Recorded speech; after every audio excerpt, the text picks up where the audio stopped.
Believe you can learn anything. What if I told you that the biggest thing standing between you and learning something new isn't your age, your intelligence, or your natural talent? What if the real barrier is simply what you believe about yourself? Many people go through life thinking they're just not good at certain things. They say, I'm not a math person, or I'm not creative, or I'm not good with languages. And once they've decided that about themselves, they stop trying. They avoid those areas, they give up before they even really begin. But here's the truth that research and experience have shown us again and again. You can learn almost anything if you truly believe you can. Your belief in your own ability to learn is one of the most powerful forces in your life. Today, I want to talk about why believing you can learn matters so much, and how you can develop that belief even if you've spent years thinking you couldn't. Let me start by explaining something important about how our brains work. For a long time, scientists believed that intelligence was fixed. They thought you were born with a certain amount of intelligence, and that was it. You were either smart or you weren't, naturally talented or naturally limited. But in recent decades, research has completely changed this understanding. Scientists now know that your brain is incredibly flexible. It can grow and change throughout your entire life. When you learn something new, your brain actually forms new connections. It physically changes. This ability to change and grow is called neuroplasticity, which just means your brain is plastic, moldable, able to adapt. What does this mean for you? It means that when you struggle to learn something, it's not because your brain can't do it. It's because your brain hasn't built those particular connections yet. And the way you build them is through practice, through effort, through making mistakes and trying again. Every time you practice something difficult, you're literally making your brain stronger in that area. You're not just learning the skill, you're building the capacity to learn. This is true whether you're learning English, learning to cook, learning to play an instrument, learning math, or learning anything else. Your brain can do it. But first, you have to believe it can.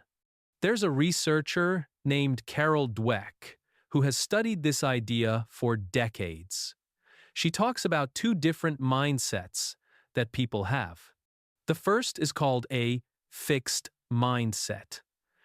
This is when you believe your abilities are set in stone, that you're either good at something or you're not, and nothing will change that. People with a fixed mindset avoid challenges because they're afraid of failing, which would prove they're not capable. They give up easily when things get hard. They see effort as pointless because they think, if I were naturally good at this, it wouldn't be so hard. The second mindset is called a growth mindset. This is when you believe your abilities can be developed through hard work, good strategies, and learning from mistakes. People with a growth mindset embrace challenges because they see them as opportunities to grow. They persist when things get difficult. They see effort as the path to mastery. They understand that struggling doesn't mean they can't learn something. It means they're in the process of learning it. Here's what's fascinating. These mindsets aren't just different ways of thinking. They actually lead to completely different outcomes in life. People with a growth mindset tend to achieve more, not because they're more talented, but because they keep trying when things get hard. They believe they can improve, so they put in the effort to improve. And then they actually do improve. It becomes a positive cycle. Meanwhile, people with a fixed mindset often give up early, which means they never develop the skills they could have developed, which then confirms their belief that they couldn't do it. It becomes a negative cycle. Let me tell you a story that illustrates this perfectly.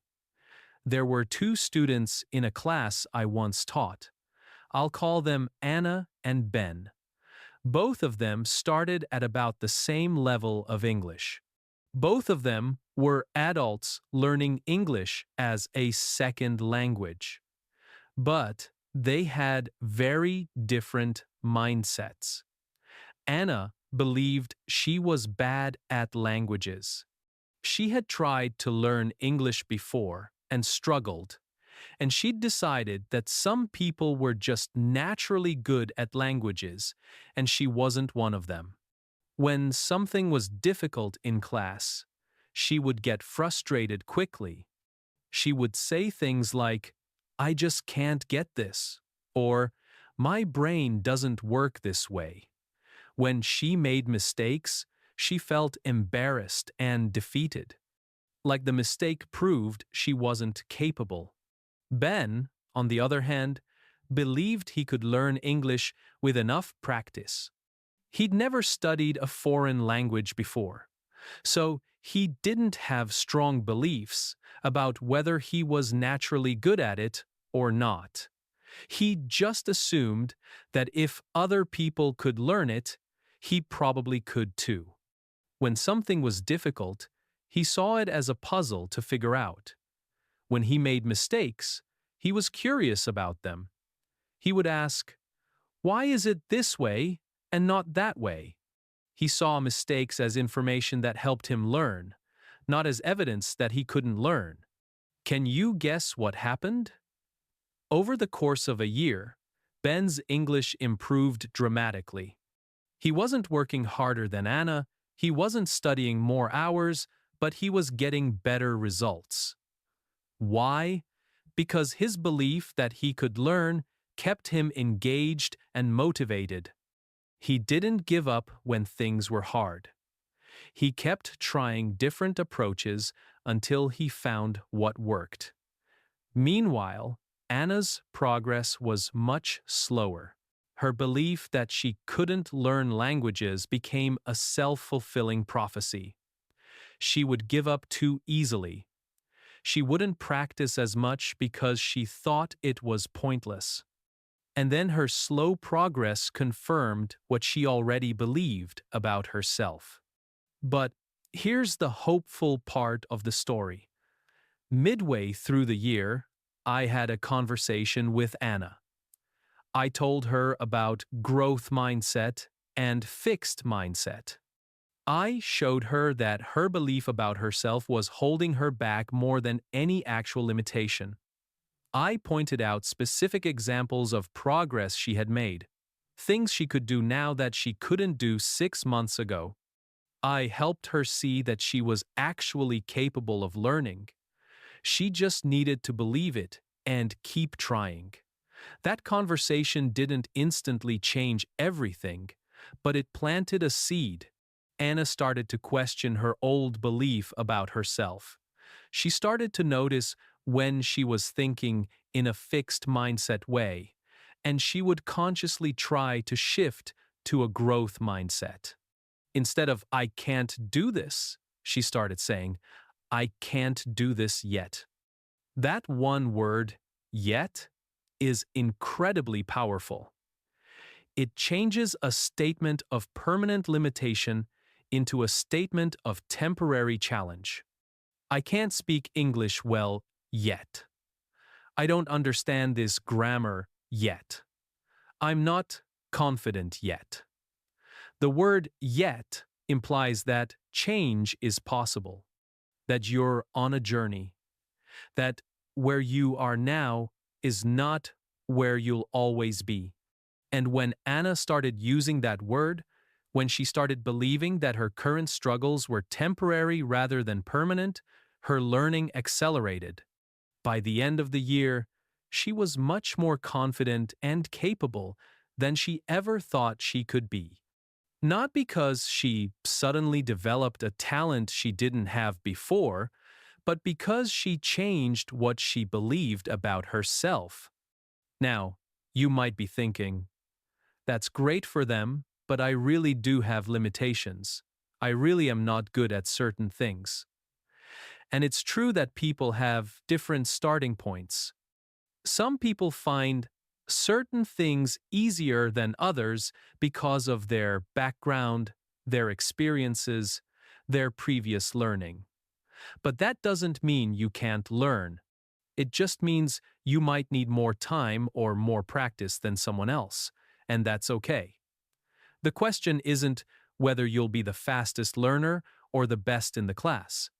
The question is whether you'll be better than you were before. And you absolutely can be if you believe it and work for it. Think about children for a moment. When a baby is learning to walk, she falls down constantly, hundreds of times. But she doesn't think, I guess I'm just not a walking person. Some people can walk and some people can't, and I'm one of the ones who can't. That thought never crosses her mind. She just keeps trying because she hasn't learned to doubt herself yet. She hasn't developed a fixed mindset. She naturally has a growth mindset. She believes, in a simple, wordless way, that if she keeps trying, she'll figure it out. And she does. Every healthy child learns to walk, not because they all have some special walking talent, but because they keep trying until they succeed. As adults, we need to recapture some of that childlike belief in our ability to learn. We need to stop telling ourselves stories about what we can't do and start focusing on what we can learn. This doesn't mean being unrealistic. It doesn't mean ignoring real challenges or pretending everything is easy. It means approaching challenges with the belief that you can overcome them with effort and time. It means seeing yourself as someone who is growing and developing, not someone who is fixed and finished. So, how do you develop this belief if you don't have it now? How do you shift from a fixed mindset to a growth mindset? Here are some practical steps. First, pay attention to your self-talk. Notice the things you say to yourself about your abilities. When you catch yourself saying something like, I'm not good at this, or I can't do this, stop and rephrase it. Add the word yet, or change it to something like, I'm still learning this, or this is challenging for me right now. The words you use shape your beliefs, so choose words that reflect growth rather than limitation. Second, reframe your mistakes. Instead of seeing mistakes as failures that prove you're not capable, see them as necessary steps in the learning process. Every mistake teaches you something. Every mistake shows you what you need to practice more. When you make a mistake, instead of feeling bad about yourself, get curious. Ask yourself, what can I learn from this? What will I do differently next time? This shift in perspective makes mistakes less painful and more useful. Third, celebrate effort, not just results. We tend to only feel good about ourselves when we succeed, when we get something right, when we perform well. But if you only celebrate results, you'll feel discouraged during all the time you're still learning, which is most of the time. Instead, celebrate the fact that you tried, that you practiced, that you showed up, that you put in effort. Those things are valuable regardless of the immediate outcome. They're the things that lead to eventual success. Fourth, look for evidence that you can learn.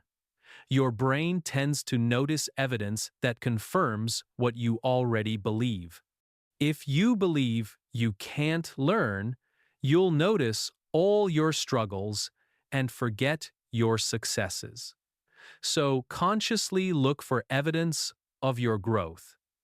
Keep a record of your progress. Write down things you can do now that you couldn't do before. Collect proof that you are capable of learning. When doubt creeps in, look at that evidence and remind yourself that you've already proven you can grow. Fifth, surround yourself with people who believe in growth. The people around you influence your mindset. If you spend time with people who complain about their limitations and see themselves as unable to change, you'll absorb that attitude. But if you spend time with people who are learning and growing, who talk about challenges as opportunities, who support each other's efforts, you'll find it easier to believe in your own potential. Choose your influences carefully. I want to share one more story with you. There was a man named George who decided to learn to play piano at age 60. He'd always loved music, but never played an instrument. Most people thought he was crazy. "You're too old," they told him. "You should have started as a child. You'll never be good." George heard these doubts from others, and sometimes from his own mind. But he made a conscious decision to believe he could learn. Not that he would become a concert pianist, but that he could learn to play songs he loved, to enjoy making music, to improve bit by bit. He practiced consistently. He was patient with himself. He didn't compare himself to people who'd been playing for decades. He just focused on being a little better each week than he was the week before. 10 years later, George could play dozens of songs. He performed for his family. He played at his church. He found immense joy in something he'd created in his life. Starting at age 60, an age when many people think it's too late to learn anything new. When people asked him how he did it, he would say, "I just believed I could. I didn't know if I'd be great, but I believed I could get better if I tried. And I was right." That's what I want you to take away from all of this. Believe you can learn. Believe you can grow. Believe you can improve. Not in a vague, wishful way, but in a practical, grounded way. Believe it enough to try. Believe it enough to practice. Believe it enough to keep going when things get hard. Because that belief, that simple but powerful belief that you are capable of learning, is the foundation of all growth. Without it, you'll give up too easily. With it, there's almost nothing you can't eventually learn. You are not limited to being who you are right now. You are not stuck with the abilities you currently have. You are capable of so much more than you think. Your brain is ready to grow. Your potential is larger than you imagine. The only question is whether you believe it. Whether you'll give yourself permission to be a learner, to be a beginner, to struggle and grow and become more capable than you are today, I hope you will. I hope you'll believe in yourself the way I believe in you. You can learn anything. You really can. Start with believing it, and the rest will follow.